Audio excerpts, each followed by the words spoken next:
Mentor कोण आहे, आपण कोणाला मेंटर म्हणू शकतो? जर तुम्ही एखादा व्यवसाय सुरू करू इच्छिता, त्याच व्यवसायामध्ये खूप अनुभव असणारा 15-20 वर्ष अगोदर तोच व्यवसाय केलेला व्यक्ती किंवा ज्याला व्यवसायाची जाण आहे असा व्यक्ती, जो मार्गदर्शक, आपण सोप्या शब्दात बोलायचं झालं तर मार्गदर्शक म्हणून काम करणारा व्यक्ती जो आहे तो मेंटर म्हणून काम करू शकतो. आणि तो नवीन येणाऱ्या उद्योजकाला, म्हणजे आता सहज बोलायचं झालं तर लोक आजकाल उद्योग सुरू करतात, पण उद्योग सुरू करताना त्यांच्या डोक्यामध्ये एक कन्सेप्ट असते, एक कल्पना येते आणि ती कल्पना राबवण्यासाठी ते व्यवसाय सुरू केला की तो व्यवसाय कसा करायचा काय याच्याबद्दल काही आयडिया नसते.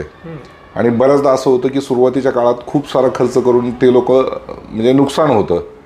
आणि मग आपल्याकडे म्हणी तयार झालीत की धंद्यात पडू नये, म्हणजे धंद्यात खरं तर उभा राहतो माणूस, पण आपल्याकडं धंद्यात पडू नये किंवा व्यवसायापेक्षा नोकरी बरी, या पद्धतीच्या थोड्याशा संकल्पना वाढत गेल्या. ते या कारणामुळे की व्यवसायात मेंटॉर नसल्यामुळे.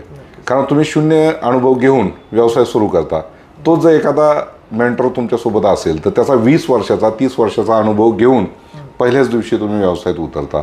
तर ही गोष्ट व्यवसायात मेंटॉर असणं खूप गरजेचं आहे. मार्गदर्शक म्हणून त्याची भूमिका खूप महत्त्वाची आहे. संपूर्ण व्हिडिओ पाहण्यासाठी आमच्या यूट्यूब चॅनलला भेट द्या.